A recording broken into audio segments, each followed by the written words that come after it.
Yeah, and then I know a lot of good players. What they'll do is at the end of the game they'll be like, no, where did I go wrong? Did I rush 8 too early? Did I rush 9 too early? So I think not only hearing them during the game, but maybe hearing them after the game as well. I like those winners interview you do. That's a good way to for players to kind of you know hear how champions evaluate how well they did in a tournament. Because I promise you that there's never going to be a player that said I did everything perfectly. There's always one or two things you can change. And that's why I like this game so much. It's you can win, you can lose, but you can always get better. Like, Yeah, and that's a really good attitude. I was actually reading about that. It's really interesting about like the difference between attitudes of like blaming RNG versus like thinking about what you could have done better. And like people when something bad happens, they blame RNG, but I think I lost you. if they do Hello? well, they attribute it to skill and other people being bad. Hey, It's a poker book. uh, Like Phil Ivey, if you follow poker at all, he's like after every tournament, like he sifts through like every single hand that he could have potentially did better, and he talks to his friends, his poker friends, about like all these things. Whereas there's another famous poker player called Phil Hellmuth, and he's very famous for like blaming RNG for bad outcomes. And yeah, sometimes look, I know a lot of Lord players, they care about the leaderboard stuff. And, if you didn't make the mistake, then obviously you're still that good player that you think you are, right? Um, I don't agree with that, but I mean, again, we all got to make sense of I think how. Scabbis has an interesting decision here. He has savages, but potentially knights. He could go either direction right now, but he needs to make it decide right now. So, I think what he can't, well, I don't think he's gonna go Knights just because he has a summoning stone, right? What he's Ah, doing is he's playing the CK because it's a strong early unit. Whether it's 1 star or 2 star, that CK is gonna hit like a hammer, right? And so it's it's just there to be flexible. If he gets knights, sure, he can go into knights, but just look at his items. Knights isn't his preferred right. I style. feel like I might have gotten baited by the Luna in the shop. Uh, there was a Luna in the shop that would require him to sell some things for. He would need to sell the Bloodseeker Yeah. and maybe the Tusk. Yeah. Yeah, you just gotta remember, early you rather have pairs than early 1 star units, because that's how you get debated, right? Hmm. If you run a 1 star Luna, 1 star CK, and you toss potential 2 stars, um, that's not a. I would go down that route. Okay, so going back to pairs, you see there's a Morphling Mhm. pair he can buy. What does he sell for it? So I think what he's thinking is he can buy the morph pair if he wins. Likely he can go prim mages, but in this case, I don't think he would. I mean, he could sell the CK right to get it, but I don't really see that as being, a right or wrong decision. It just depends if he really wants to go prim mages, and to me, it looks like he doesn't really want to go it. Ooh, Look, it pays off, right? So now druids. he has druids, he has savages, and he has that one strong unit that he can keep in, or he can just run another savage, right? It really just he has flexibility in his options right now. Um, So Scabbus is looking pretty strong after that last pack. So, and you can see here he doesn't roll because he's confident that he can win the next matchup. And Free 2-star from Druid is pretty good early game. yeah. So looks like I think he should be able to win this one. Um, he does have the advantage of having that 2 star Furion early. So, and look, it does pay off. Furion The with his Summoning Stone summons. Warriors, or sorry, Yep, Summoning that Stone Minions. Yeah, Venom Lancer with the Summoning Stone. So Scavenge is gonna look pretty good for a little bit here. Um, the only thing I would consider is maybe keeping a Pudgeon instead, but I think early on you'd rather have that extra damage unit rather than an extra 300 HP or 200 HP or so. So looks like he's gonna look pretty good going forward.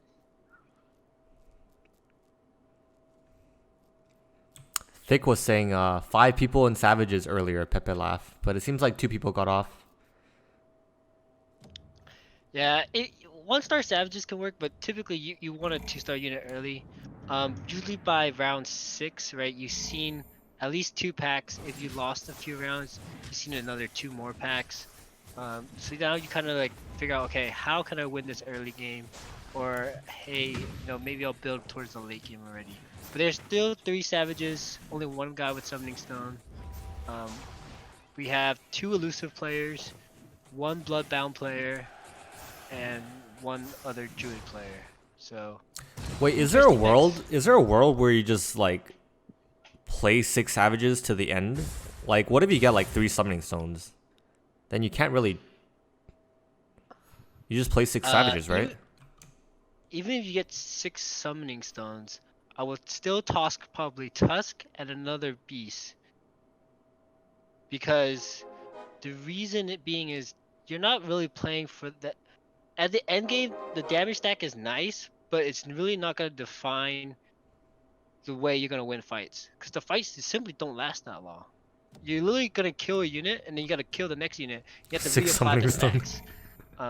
What you're gonna be looking for in the late game is a way to keep your front line safe. Either that's through strong forward costs or warlocks or something, some CC. And then you can have something that actually deals good damage. If you have a 3-star Lycan, that'd be nice. But if you don't have those 3-star beasts, then you're gonna look for Arc Wardens or Troll Warlord or Medusa with a damage item. Something that you know the beast buff is again just something that I wouldn't shoot for until then. And then if you do, 4 would be the max. 6 is a 6 if you're like win streaking and you're like, I don't really care about this game. I'm gonna win anyways. Yeah, Kind of yeah, situation. I get you. It's like going from 10 to 15 damage per second, um, is not good Super enough. minor in the late game. Yeah, it's not Yeah. good enough for you to play a Tusk. Just the Tusk is too detrimental to your build. It's just too shit of a unit. Yeah. What do you think about the elusive change? It seems like 2 players are thinking about elusives. It got buffed, So right? the elusive, yeah. So the elusive change means you're not gonna look for 9. No, sorry, 9 elusives anymore. You run 6 only, and it's a decent buff. It's not like game changing, so to speak. Elusive is still strong. But I think with elusive, it's more of a top 3 build, right? Unless you get those 3 costs or the 2-star Arc Warden with a damage item, 3-star Terrorblade, 3-star PA. If you don't really get those, it's more of a Unless top you're Snow. 3 or 4 I think build. Snow yesterday or the day before, he went like elusives twice in a row, and he came like second and first. But he did high Really? roll. He did high roll for like 3-star TB, 3-star Slark. It was pretty nasty. Yes. Yeah, so TB is really strong. So I would say, that's a strong damage deal you can add Arc Wardens. But the reason I'm saying that 6 elusive isn't like a top, I would say, top 2 build is that there's a lot of CC out there now, right? Yeah. If someone's running a shaman, literally all your elusives can get chicken, right? Like it really relies on luck, but the fact that chicken disables elusive means that a lot of your units would just lose that bonus just from being a chicken. And Yeah, I so noticed that while casting Snowf as well. Like elusive as a mechanic is just there's so many things that someone could casually build to counter the like what you put so many units on to get the alliance of. Like a casual right. Lycan 2 or Lycan 3 can crit down your elusives and Yeah, exactly. Yeah. And we've seen that a lot before, right? How do hunters win is they have a 3-star Lycan that just kills area elusive, right? And hunters are attacking twice too. Um, Again, it depends. Like if you see like there are knight players that are winning the majority of fights, or like you said, there are games where you see that the top 2 is likely going to be both knight players.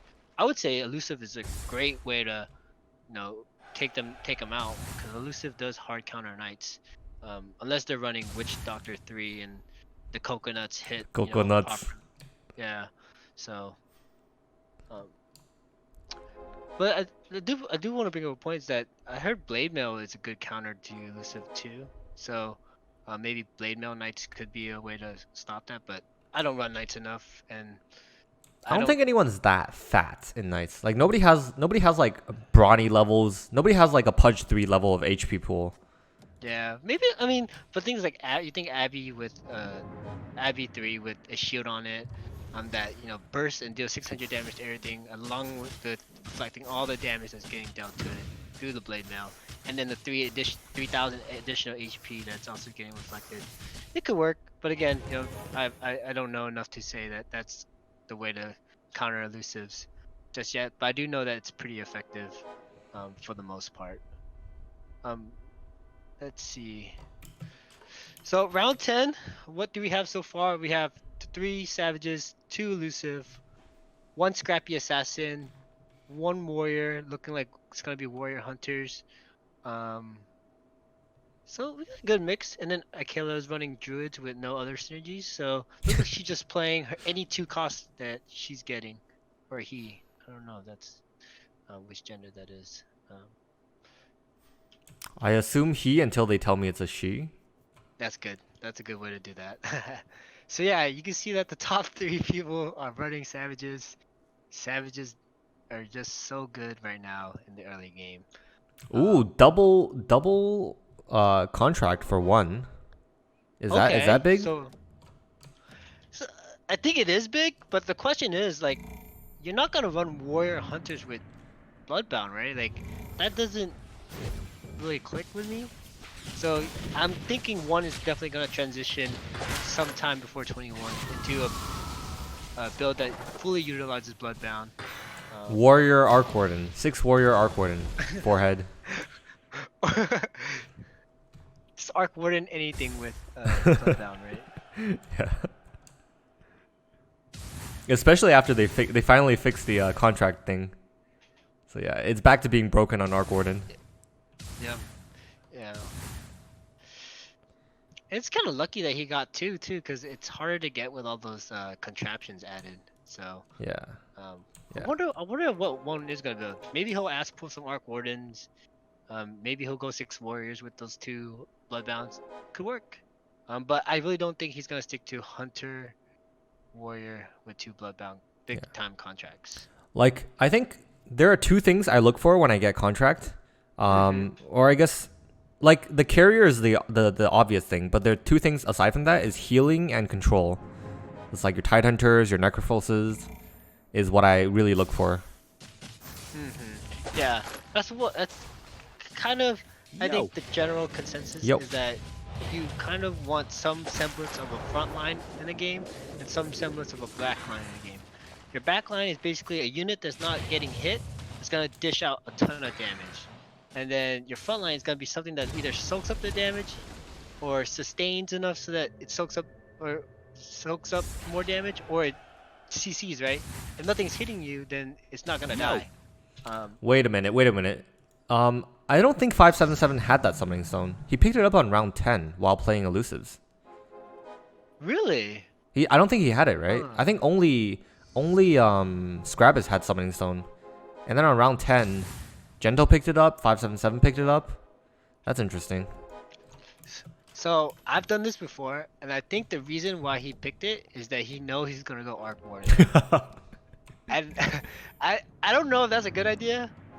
If you don't get an Arc Warden, then that means you basically lose an item. But the reason I also don't think it might not have been a good idea is that you're not using it for the next rounds or so until you get that unit that uses it. So you got an item that's invalid for 5 rounds, 10 rounds. Until you It's get for the that Nature's stuff. Prophet. No way. He doesn't have one, does he? No, he doesn't. But it's just funny. It's such a non-unit that you don't want to get an item for that. But yeah, that's funny because that's actually what Mighty Duck did when I told you about his 6 warrior Arc Warden build. He would always get the summoning stones way before he gets his Arc Warden. So he's just playing 6 warriors randomly with a summoning stone for the longest time, and then he picks up the Arc Warden and then he just wins the lobby. Yeah. It's yeah. Because I think a lot of lords know now is like, if you see an Arc Warden, you're gonna plug it in, right? And a Summoning Stone is basically a free 2 Gloves of Haste, and then you can add another item onto it, right? So that's the way I think some people see it. But again, do you want to buy an item that is not going to be useful for you in the rounds that, from rounds 10 to 20 is when people start losing a good amount of HP. So, it just depends and on how you want to play. It could pay off and it could not. So I just think it's interesting that if you look at Akela's build, literally just playing 2 cost good units, right? It's pretty good. Tiny, pretty good. Slaughter is good very early because it means that you can take out a unit. Slaughter has quickly. a nutty DPS. A 2-star Slaughter has bigger DPS than like almost anything else. Right. Timbersaw is pretty good. Has that extra armor for 2 costs. And He has then a of course free 3-star. the 2 druids. If you remember back in the long time ago, everyone tried to run an enchantress and a tree early on, because that meant that their early game was protected, right? When the tree was a 2 cost. So basically doing the same thing here. Likely will sell the Trent, I think, going into the late game, or sell the enchantress and then just plug in a lone druid. But yeah, definitely a strong, sturdy build. Just to allow him to start getting that income. Wait, eventually wouldn't you just sell both druids for the your final build? Oh yeah, of course. But when we think into how can this build get better to round 20, to round 25, having the tree there means that if you see a lone druid in the pack, it's useful, right? If you didn't have an enchantress or a tree, and you see a lone druid in the pack, you'll probably pass it up, right? You're like, hey, I could put a 1-star lone druid in, but is that really gonna be helpful to my team? It's a lot more helpful when you know that it's gonna be an automatic 2 cost on your board. So 577 has 2 summoning stones with that Arc Warden. Jesus. So running elves. So I know that Grunt, who's also in the chat, is a big fan of Arc Warden elves build. So we'll see how that does. Again, not very strong because 6 elves is when the elves actually kind of come into power, so to speak. So I think at the next round we'll see 577 get a little bit stronger. Yeah, maybe start winning 50% some wars. evasion. Yeah, 50%.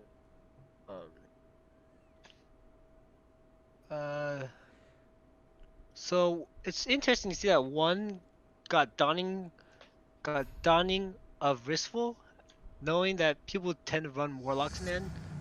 Do you think, I personally think that this item might be more important now than ever, just because everyone's running warlocks. But what do you think? Do you think donning of Ristful is something that people should start building? I think I personally like to splash warlock in anything I build. So I just my flavor and my play style. I never pick up donning just because I splash warlock in everything I build. Yeah, I think it's definitely a niche pick, and the fact that I know a lot of good players are splashing Necro or Alki or Disruptor in if they can, but that also means that if you're not running that build, maybe this is an item that will make other teams very weak when they come. But it closes your doors, right? It closes your doors, so it does. You cannot go for that bonus. Right. But yeah, I'm not sure if so it's. Personally, Sorry, go ahead. Yeah, so personally, I wouldn't go for it, right? Because I like to play, any good forecast. But if, like I said earlier, is that if you know your build and you know you're not going warlock, say you're going 6 mages with Arc Warden, right? That item is going to be so useful to you. Your mages are going to blow everything up, and if they're still alive, there's no way they're going to heal it back. So just something to think about going forward is that items that may not seem good may be good because you're in a specific situation, right? By the way, 4 out of 8 players have Arc Warden 1 right now. If you see an Arc Warden in the shop, you're not gonna pass it up. I'll tell you that much. By the way, I'm gonna sit on Akila's board for the next 4 or 5 rounds. I want to see how he transitions. Okay. Oh yeah, we can definitely do that. I think that's a good idea too, because you can see that this board is basically just a bunch of good early units to start. So So definitely will be expecting some transition here, at least coming into 21. And depending on how he wants to play, he may roll down even more. He may be greedy and just roll down slowly. It just really will be up to him. I know, watching Grunt play is that if I was in this situation, I would roll a little bit more, maybe down to 30 if I'm not hitting those forecasts, just because I do want to protect my health. I don't want to lose. I like winning, and so yeah, I True. think this board will be good to see some semblance of a transition, running good two star 2 costs. Oh, I have a funny story to tell about Dawning Ritual. So I was playing like a Savage build with double Venomancer plus I think it was Shadow Fiend, and so there's a lot of healing in my comp, and I had Enchantress obviously, and I had a tree at the time because I couldn't find my Lone Druid yet. So it's a lot of healing. It was like round 15 or something, or round 15 or something. I had Dawning plus 2 good items, and I was thinking for a long time about which of the 2 items I got, and I timed out and I picked the Dawning. The computer picked the Dawning for No, me. It's like dude, not only did I miss out on an item, I got an anti-item that like fucked my whole combo up so badly. dude, that's gotta be like the worst play ever, man. I Choose was an item that brings your team down. Oh my gosh, there that's was my unfortunate. whole team was healing me. My 2 Venomancers, my Shadow Fiend, my Enchantress, my tree, all that healing's reduced. It was I wanted to quit. I was like, what the fuck? That one item choice. Yeah, that's yeah, that's a huge negative. And I seen it's funny that that happened to you. I saw Ninja do that in the game too. I was like, bro, what are you doing? He's like, he just like I give up. And after that, he just lost the next 2 rounds because he did have warlocks, and without the warlock kill, you really do lose a lot of value in your squad. So yeah, if you see other teams running warlocks and you're not running warlocks anytime soon, that dawning item might be very useful going forward. So I think you were mentioning 6 warriors, right? Look at Akila's board, right? He's going He that already direction. had he already had 3 warriors on the board. He's close to a Pudge 3 or closer, and he has a Doom and a Tide on his bench. Just So needs he a definitely, Kunkka. yeah, Nino Kunka or even a random warrior, and he might be in a really good spot. Looks like he just picked up an Octarine. He has the undead bonus with Necrophos, so I could see him looking to sell those druids fairly soon, as long as he starts hitting his There's a lone druid you talked about, but I don't think you even. Oh, like 2-star tree is better, right? You're just holding on to it just in case you get a 2-star lone druid, but you're putting it in and then you're taking it out like immediately after. Feels kind of strange. Honestly, I would put this lone druid in Oh, he for sold it. Yo, Enchantress. That's what I would do because um a 3-star tree is nice, but that's also a 50% chance. And having a 2-star lone druid means you automatically get a spirit bear that does damage and can stun. That's just my opinion, but again, everyone has their flavor of how they would play the game. So in that situation, I would have sold the enchant and put the lone druid in. Well, another player has joined the party. Now there's 5 Arc Wardens, or 5 players with Arc Wardens.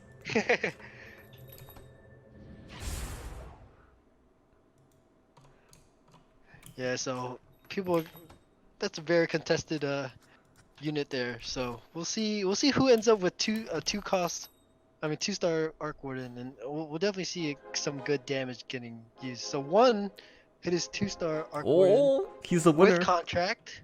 Dude, So everyone wants it really badly. Like, 1 has contract, 2 have maelstroms, and another one has double summoning stone. It's like everyone yeah, really wants their Arc Wardens, given their yeah. items. Anyone that has a Summoning Stone definitely wants an Arc Warden. Maelstrom, of course, Arc Warden being a strong carrier there. Um, so what is Akela doing? So Akela got the an Arc Warden as well. So again, has a warrior front line, but really not dishing out any damage. So he's definitely gonna be looking to get some damage on the board soon.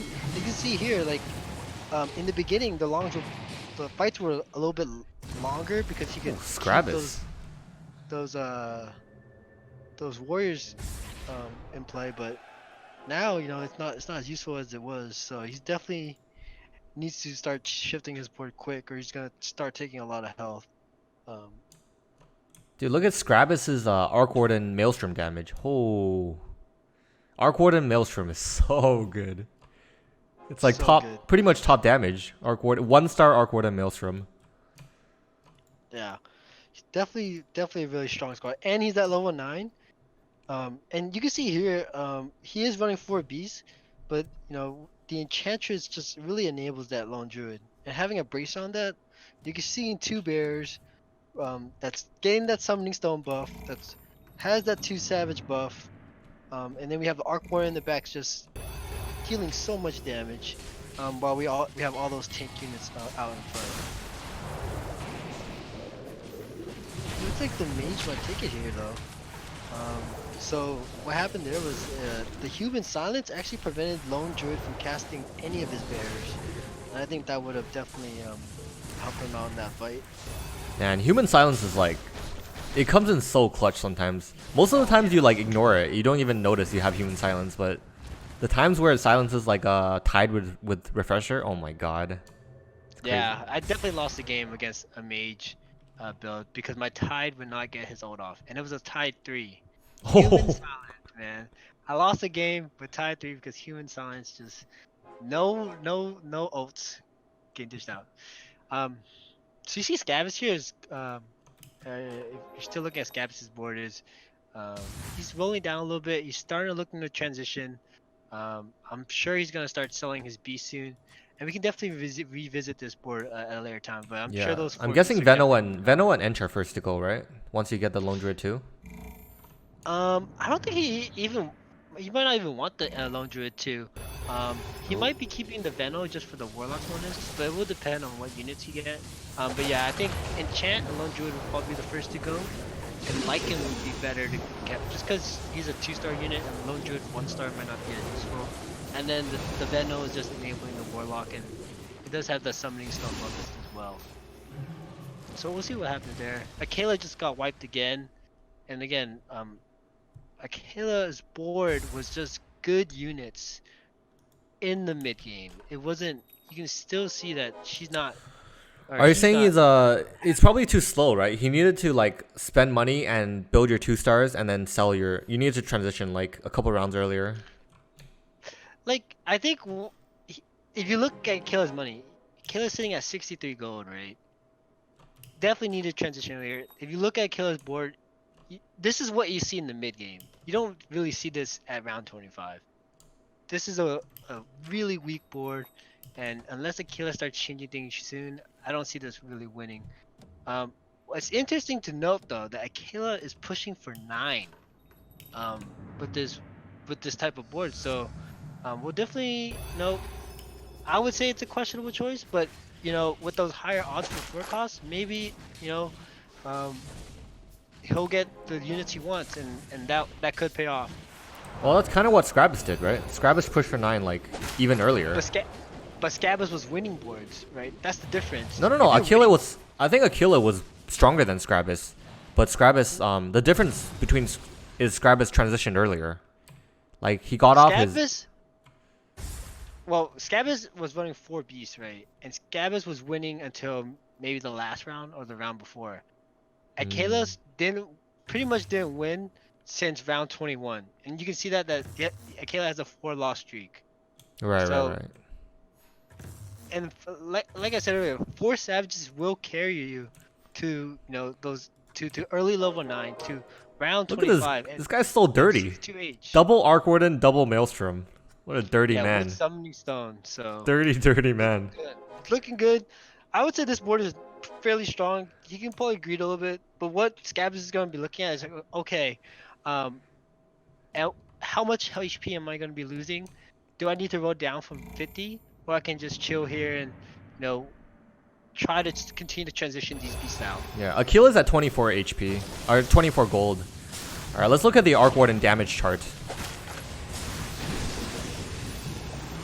Oh, Maelstrom procs. Proc. So much lightning everywhere. Might as well be Zeus. Yeah, super strong with that Summoning Stone. It feels so wrong. These one star 4-cost units are doing this much impact.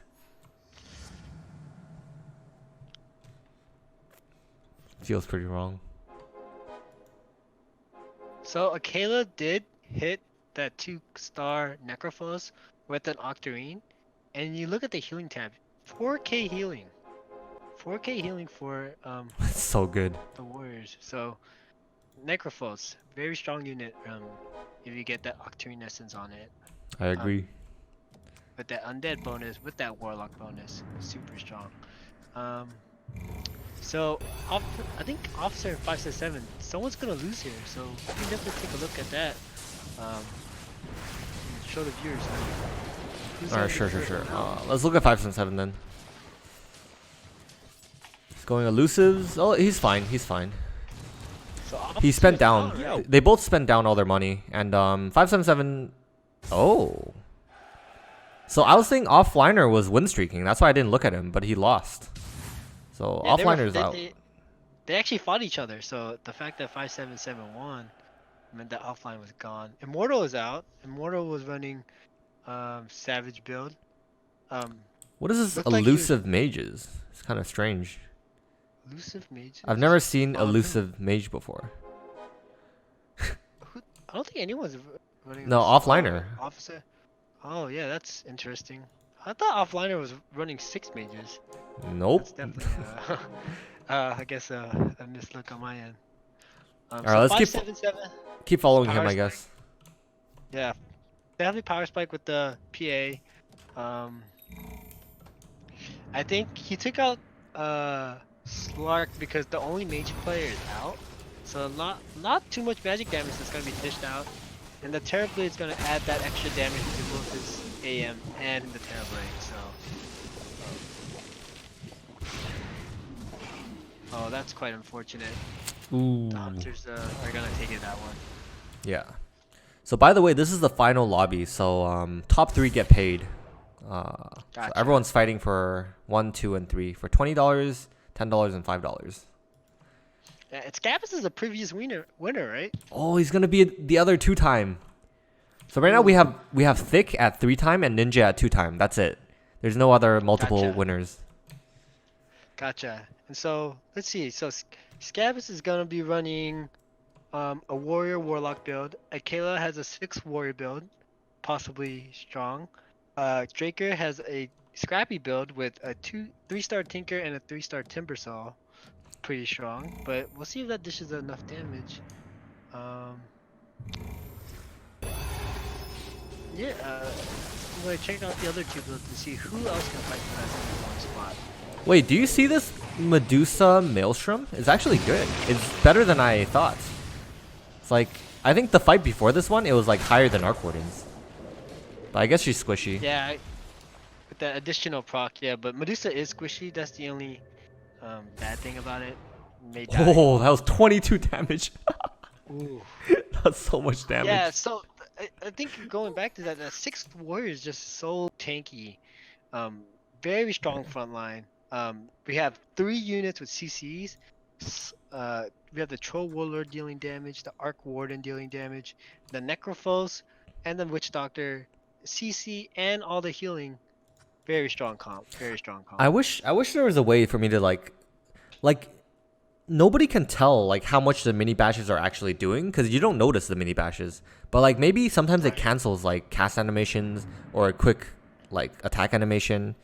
I'm not sure. Like you'd have to watch a fight in slow motion to notice the mini bashes. Oh yeah, they do get that troll bonus with that. Yeah, I don't know too much either. I think it is probably useful, but again, I It's don't 5%, wanna, right? So 1 in every 20 hits. That's quite a few of mini bashes in every fight. for 0.25 seconds. So maybe like you think about a unit, it probably takes like 20 hits for 1 unit to die. So he probably gets what, a mini bashed once or twice. So it could be in pivotal moments. Yo, it'd be so good against things like Sniper or Shadow Fiend, right? They cast for a million years. Yes, against Kato too, something like that. Yeah, those channelers. Ooh, And Mask just, of you know- Madness for Troll Warlord. That's the best item you want, right? If you think Troll's gonna be taking damage from AoE, yes. Otherwise, yeah, put another damage item or Moonshard. But yeah, I think Mom is definitely up there with one of the best items for Troll Warlord, if not the best. So we also got to remember that 3 players do have Aegis here: Akela, One, and Draker. I think it's funny to note is that when people play with Aegis, they'll play with their economy a little bit differently than if they don't, right? Because they know they'll last another round. So we'll have to see how those numbers are gonna change going to the next few rounds.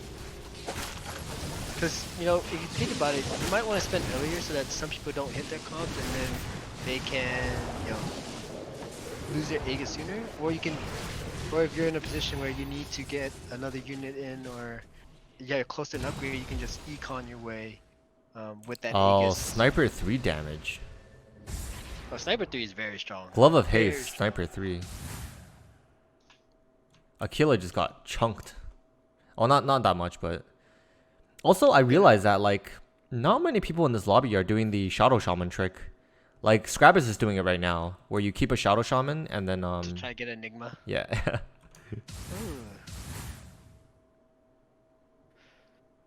Like I would think more people would be going for it. With this many Wark Wardens, it's just a 1 cost unit you keep on your bench and you increase your chances for the ultimate chicken.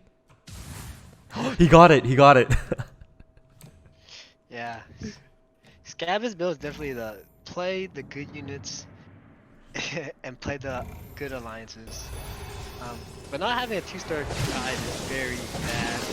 Oh, not very bad, but that would definitely make his team a lot stronger. The chickens are definitely helping here, but it's not enough. He still has a lot of 1-star on his board, and that needs to change if he wants to start winning against these people that have pretty much spent all their money and have those 3 costs in, right? So we have one person that just got knocked out.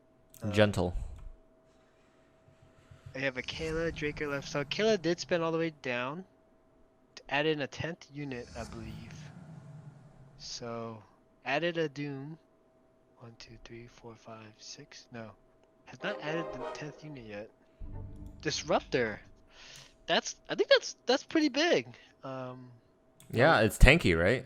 Like both Disruptor Yeah. players have huge front lines that can benefit from the heals. Like no, they can't get bursted down. Exactly. And the thing is that if they heal it all up, that 20 extra armor just does so much more. I think Scavus might be in trouble here, but we'll see. He did get that 2-star Medusa. And he does have the chickens, so... Yeah, the chickens are preventing all the damage from getting dished out from Michaela here. But it's a close fight. This is actually really close. Closer than I thought it was gonna be, to be honest. But the 2 Arc Ones are just too good. Better than 1 Arc Warden. Draker's out. Yeah. Draker's in 4th place, so top 3 get Right. paid. Congrats to top 3. These are the money makers, guys. Hell That's who they yeah. are. They get Michaela recorded in just- my my new Excel sheet that I'm keeping.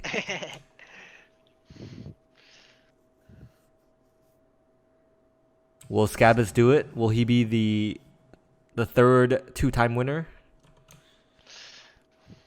What do you think about Scabbus itemization? Do you agree with the allocation of Moonshard and Maelstrom? Because we also saw earlier, like Medusa's pretty good with Maelstrom as well with the multi-shot. It might be even better, right? Well, how many split shots does she have? Yeah. Just 3 arrows, right? That's more procs than Arc Wardens. Yeah. And the thing is, what does Moonshard do is that Moonshard procs the Medusa ult sooner. That I think a 2-star Medusa with Moonshard is probably a good idea. I'm not saying it's the best idea, but that's probably what I would do too. Oh, Scrabbus is hurting. Oh yeah, that hurt. Oh, 1. Akil is So out. 1. Akil is Yeah. out. It's 1 against Scrabbus. Dude, that 3-star Damn, 1 has a very sturdy build right now. 3-star sniper. Oh my god. Look at the damage chart. It's pretty good. It By looks the like- way, I saw like in a lot of fights, a sniper with a moonshard is 540 DPS. Like what else has 540 DPS? It's crazy.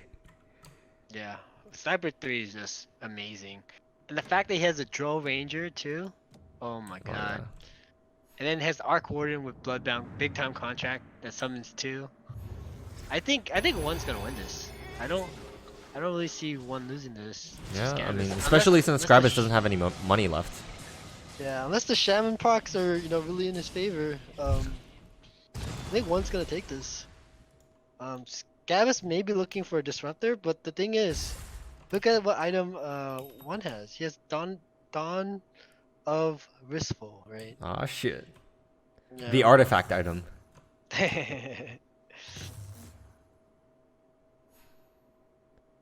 So we'll see how this plays out.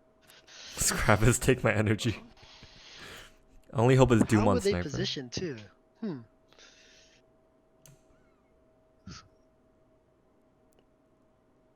Ooh, so we talked about the mini stuns. Now we have hunters that are hitting twice, Ooh. trying to stun some units. We'll see. Does hunters get countered by shamans? But to be Yeah, honest, I because think the faster one has you the hit, stronger- the more you get sheeped. But the faster you hit, the more you mini stun as well. Right. You can see there, like sniper got mini stunned a few times. Oh, the Doom went on the drill. He's very. Oh no, the sniper got Doom. Nope. But it was too late. It's too late. Sniper does too much damage. Too much damage. Well, I think that's over. Damn. Yeah. One. I think that's his first time winning. Congrats to one. Nice.